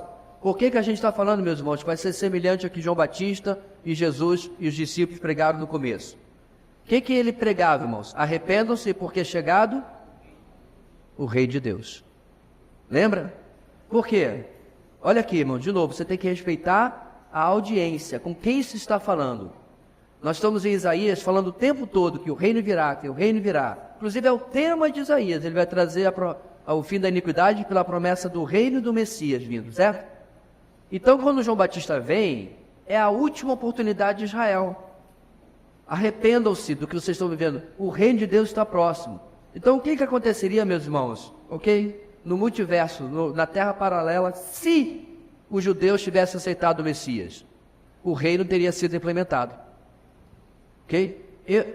Soteriologicamente, eu creio que Jesus ainda assim morreria. Porque nós precisamos da morte dele para a nossa redenção. Mas logo em seguida, irmãos, esses 2000 anos que nós estamos, não aconteceriam. Nós já estaríamos, já tinha passado o milênio, já tinha passado tudo. Nós já estaríamos na eternidade. Mais uma razão de você culpar o judeu. Claro que não, mas tudo no plano de Deus, porque Deus já tinha dito que eles iriam se endurecer. Ok? Então, João Batista, Jesus, os discípulos anunciam o reino. O reino é recusado. E aí, como a gente já explicou, nós entramos nesse ato que estamos até hoje. Agora, meus irmãos, olha o que ele diz em Mateus 24:14. O reino de Deus será anunciado em todo mundo, e então virá o fim. Por isso a semelhança. Qual a diferença? Agora, no anúncio do reino de Deus, a identidade do Messias vai ser apontada. Porque o Messias já veio, e não há salvação em nenhum outro, acima do céu e embaixo da terra. Não é verdade? Então eles vão anunciar o reino, que vai vir dali a alguns anos, e o rei que virá para estabelecer o reino. Né? É por isso que C.S. Lewis escreve, irmãos, quando Aslan voltar. Lembra? E nas Crônicas de Nárnia, Aslan era uma figura de Cristo dos livros de C.S. Lewis. Então, o mundo está no inverno, o mundo está no pecado, o mundo está na tribulação. Quando Aslan volta, a neve derrete, a rainha branca é expulsa e a coisa se estabelece. Por quê? Porque ele é o Messias que volta para estabelecer o reino. Lewis é inteligente, ele. Então, Onde nós paramos? Bem, vamos lá. A mensagem pregada hoje na era da igreja e a mensagem proclamada no período da tribulação pedem para se voltar para o Salvador em busca de salvação. Não há diferença. Ninguém vai ser salvo porque acredita em reino, vai ser salvo porque acredita em Jesus. Ok? No entanto, na tribulação, a mensagem também enfatizará o reino vindouro, e aqueles que então se voltarem para o Salvador em busca de salvação terão permissão para entrar no reino. A proclamação começa, olha aí, Asa, a proclamação começa com as 2 testemunhas. Isso é seguro. Apocalipse 11, já vamos dar uma olhadinha lá. E seguirá, aí eu estou colocando muito provavelmente, através dos 144 mil judeus que logo serão alcançados, capítulo 7 e 14. Ok? A partir daí, por meio dos judeus e gentios alcançados, o evangelho do reino será pregado em todo o mundo como testemunho a todas as nações, e então virá o fim. Então, quem vai pregar o evangelho da tribulação? Inicialmente, as 2 testemunhas. Vamos lá, irmãos. Apocalipse 11, né?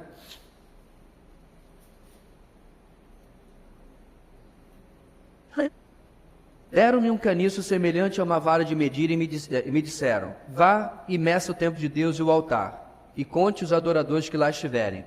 Exclua, porém, o pátio exterior, não o meça, pois ele foi dado aos gentios. Eles pisarão a cidade santa durante 42 meses. Darei poder às minhas 2 testemunhas, e elas profetizarão durante 1260 dias. Em outras palavras, metade da tribulação, 3 anos e meio, vestidas de pano de saco. Estas são as 2 oliveiras e os 2 candelabros que permanecem diante do Senhor da terra. Se alguém quiser causar-lhes dano, da boca deles sairá fogo que devorará os seus inimigos. Pausa. Inclusive, no filme tão criticado, tem uma cena onde literalmente isso acontece. Alguns soldados tentam matar as 2 testemunhas antes do tempo certo, e eles literalmente, né, jogam fogo da sua boca. Ah, pastor, isso é muito imaginativo, mas não é o que está no texto. Os autores dos livros, do filme, do que quer que seja, irmãos, estão apenas respeitando o texto. Pode ser outra coisa, pode ser figurativo aqui, sem dúvida nenhuma. Mas se você não tem prova de que é figurativo, fica com o que está no texto, ok? Ah, mas é um absurdo sair fogo da boca deles. E fogo do céu no altar? E mar se abrindo? Eu acho, meus irmãos, que às vezes, quando chega na escatologia, o pessoal começa a ser incrédulo, porque as coisas sobrenaturais não podem mais acontecer. A gente ficou no Antigo Testamento, onde você tinha um profeta sustentado por corvos. Você tem um Antigo Testamento, onde você tem uma muralha imensa que cai sem uma britadeira, uma bomba ou uma dinamite. Você tem um Antigo... Preciso continuar? Aí quando chega nas profecias escatológicas, tudo que é muito sobrenatural, muito fantástico, tem que ser despido disso e transformado numa coisa natural, uma coisa normal. Não é fogo, não. É porque a palavra deles vai ser tão poderosa que as pessoas não vão poder ouvir e os soldados vão embora. Tá, beleza. Eu vou ficar com fogo. Porque é de Deus que a gente está tratando aqui, meus irmãos, não é outro. Se ele quiser que fogo saia da boca das suas testemunhas, fogo vai sair da boca das suas testemunhas. Ponto. Acabou. Porque não é só isso que acontece, não. Olha só. O texto continua. É assim que deve morrer qualquer pessoa que quiser causar-lhes dano. Estes homens, aí ele dá a identidade dele, irmãos, têm poder para fechar o céu, de modo que não chova durante o tempo que estiverem profetizando. E têm poder para transformar água em sangue e ferir a terra com toda sorte de pragas, quantas vezes desejarem. Então, na história, só tem duas personagens que fizeram isso aqui. Quem, irmãos? Oi? Elias e Moisés. Só. Então, só tem 2 possibilidades ao meu ver. Literalmente ser Elias e Moisés. Que detalhe, você lembra de algum texto onde Elias e Moisés aparecem juntos? Porque eles são de tempos diferentes da história. Aonde, irmãos? No Monte da Transfiguração, não é verdade? Onde Pedro já não sabe mais o que falar. Senhor, esse lugar aqui é maravilhoso. A gente dorme no relento. Mas deixa eu fazer uma tenda para você, para Moisés, para Elias, vamos ficar aqui o resto da vida. A gente dorme aqui dessa pedra, dorme aqui uns gravetos, João pega graveto. Ele queria ficar ali. Mas ele não queria sair daquela experiência.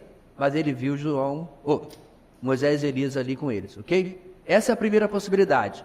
particularmente é que eu creio. Segunda, 2 judeus que agirão no poder de Moisés e Elias.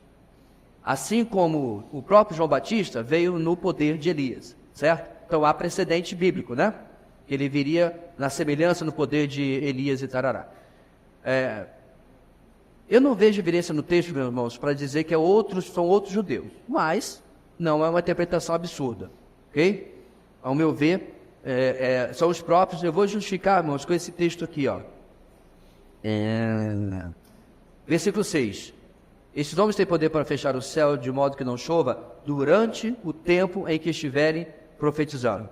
Ao meu ver, o que o texto está dizendo é que durante o ministério deles, no passado e agora no presente, eles puderam fazer isso.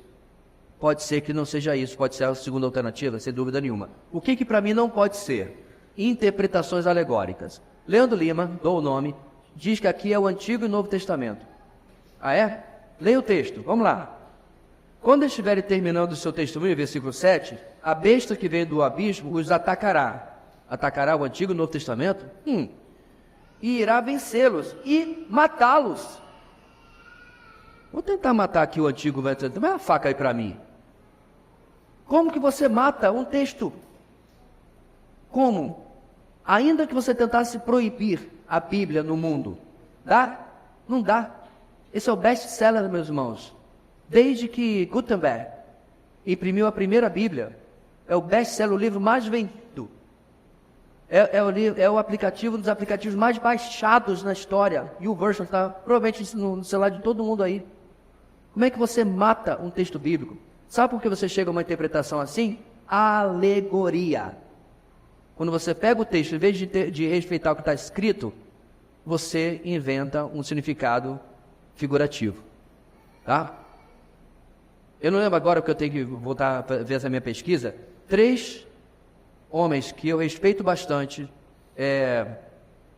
Leandro Lima, Augusto Nicodemos e Enodir Lopes, cada um deles tem uma interpretação diferente sobre esse texto. Isso é o que acontece, meus irmãos, quando você alegoriza. Não tem limite do que você pode falar. Eu posso chegar aqui e dizer, esses 2 testemunhos aqui são o Flamengo e o Vasco. Por quê? Porque eu quero. Porque eu entendo que é assim. Ou eu posso dizer, mas agora numa nota séria, posso dizer, por exemplo, que é Paulo e Pedro, né?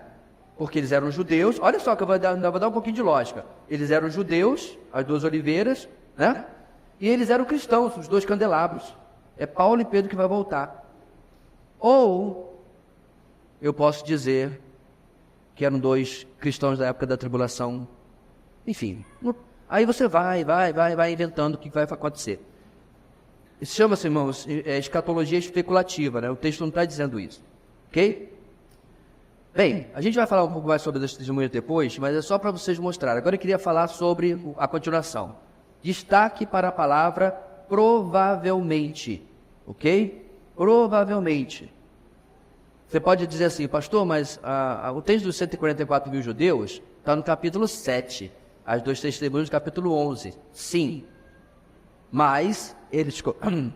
Desculpa. As 2 testemunhas começam o ministério no começo da tribulação. Certo? E o capítulo 7 já está na tribulação. O que o capítulo 7 fala, meus irmãos, sobre esses homens? Eles são 12 mil de cada tribo e são virgens, são homens. São 144 mil jovens virgens do cromossoma XY que proclamarão o evangelho durante o mundo, pelo mundo todo. Então, o que eu estou propondo? Como eles vão se converter, irmãos? Eles têm que ter testemunho para se converter. Então, para pensar, ok? O arrebatamento aconteceu. Quantos justos tem na face da terra, irmãos? Quantos? 0. Nenhumzinho. Nenhum. E a fé vem pelo ouvir e ouvir a palavra de Deus. Claro, você pode supor que depois do arrebatamento, aqueles que ficaram, alguns caíram em si e disseram, o que a gente fez? Pregaram para mim a minha vida inteira, frequentei a igreja a minha vida inteira e não criei realmente que Jesus é o Senhor e Salvador da minha vida. Pode ser que essas pessoas se convertam, que é o que acontece no filme, mas o filme é ficção, não temos como saber. O que eu tenho como saber? que no início da tribulação Deus vai levantar 2 homens, o próprio Elias ou Moisés ou não, ok? Vamos deixar isso fora depois, e eles começam a pregar o Evangelho, certo? Aonde eles começam a pregar o Evangelho, irmãos? O texto vai dizer, na Cidade Santa, onde eles vão ser inclusive mortos. Então, mais lógico do que isso é o quê? Especialmente, irmãos, naquela cidade, 144 mil se converterão. Tem mais, muito mais do que isso, do que homens em Israel do que hoje. Pastor, mas espera aí, tem um detalhezinho aí. 144 mil homens virgens. Irmãos, a cultura judaica hoje, ela tem várias ramificações, mas ela tem 2 principais, como basicamente a gente pode ver no mundo todo. Um lado muito conservador e um lado liberal. Você tem Jerusalém e Tel Aviv, certo? Jerusalém é mais conservadora e tudo mais, Tel Aviv tem parada gay. Então você tem extremos aí em termos de posição, sei lá do que a gente pode chamar isso, em termos de pensamento sobre a vida, né? Então, é muito comum 2 coisas que você vai achar que é do outro século. As pessoas esperarem pelo casamento, os mais conservadores, e casamento arranjado. Não é arranjado, mas no sentido de que, né, o judeu pede ajuda aos pais a aprovação com quem ele vai casar. Coisa que, detalhe, irmãos, muito jovem cristão não leva em consideração, né? Casa, o pai dá conselho, meu filho, essa moça não é para você, esse rapaz não é para você, e o cabra segue em frente, faz o que dá na telha, aí depois vai dar trabalho ao pastor no gabinete, fazer aconselhamento, porque não ouvia os pais. Na cultura mais conservadora judaica, isso não acontece. Inclusive tem o papel da casamenteira. Eles contratam uma pessoa, né, uma ieta, né, uma senhora de idade, que conhece a sociedade, conhece todo mundo, sabe o quão religioso você é e ela é, entendeu? Porque também tem essas variações, quem é mais kosher, né, separado ou não, e junta as pessoas. Então você chegar e encontrar 144 mil assim, só Deus conduzir, meu irmão, não é tão difícil assim. Agora, ênfase, provavelmente, certo?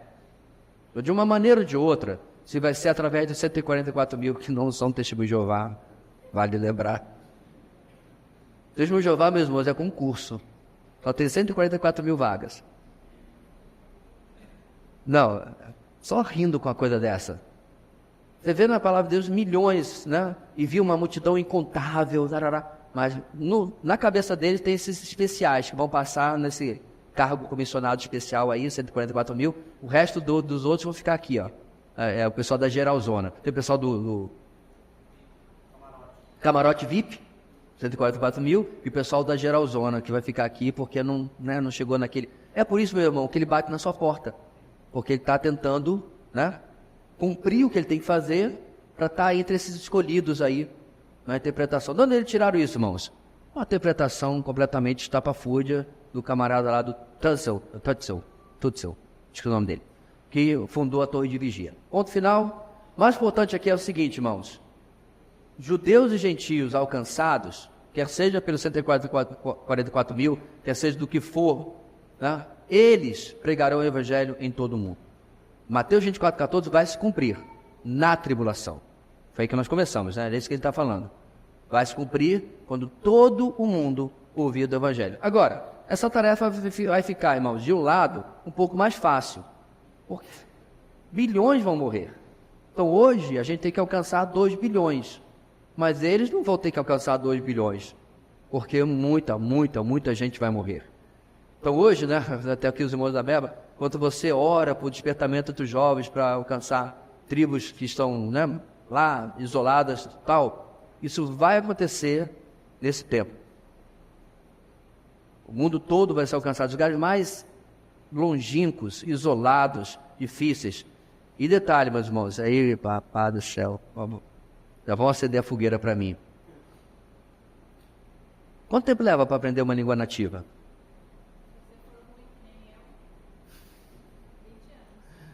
Ela falou, se você for ruim que nem eu, 20 anos.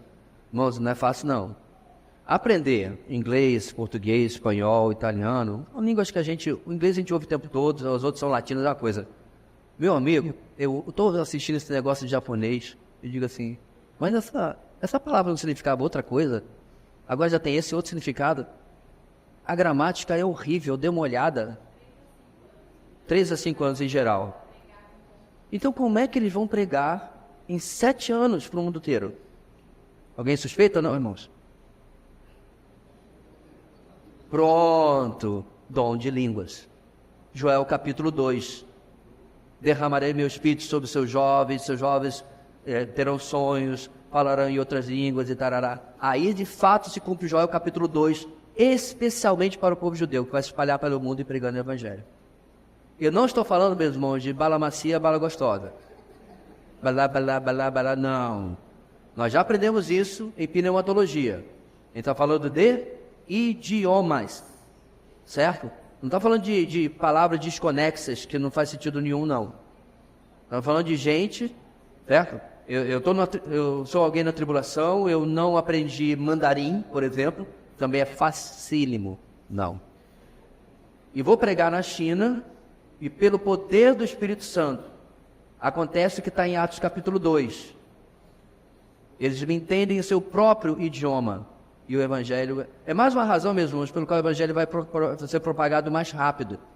Por causa de muitos sinais e maravilhas que acontecerão durante a tribulação. Vai ser um tempo extremamente cheio de fatos sobrenaturais. Ok?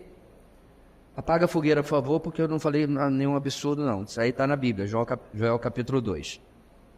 Vamos ficar por aqui, meus irmãos? Ok? Já deu uma satisfaçãozinha, né, Adson, da sua pergunta? Mais uma, para a gente ficar aqui até 1h da tarde?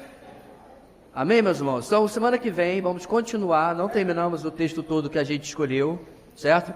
Vamos até ao versículo 14, falei que não ia dar, né? Semana que vem a gente vai tentar até o final. Pode desligar, certo? A gente vai até o final. Vamos ficar de pé, meus irmãos, e orar.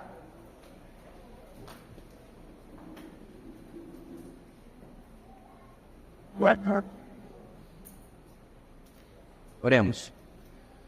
Deus querido, nós agradecemos pela Tua palavra que nos instrui, que nos mostra, Deus, aquilo que claramente Tu desejas que nós entendamos e aquilo que não é tão claro, dentro daquilo que Tu permites que nós possamos entender.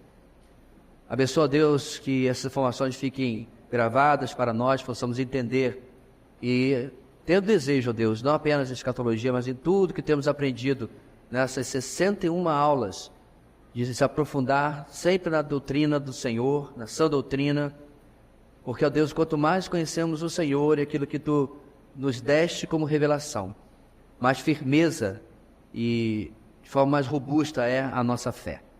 Abençoa o resto do nosso dia e à noite possamos estar aqui para louvar e engrandecer o Teu nome. É o que oramos em nome de Jesus. Amém.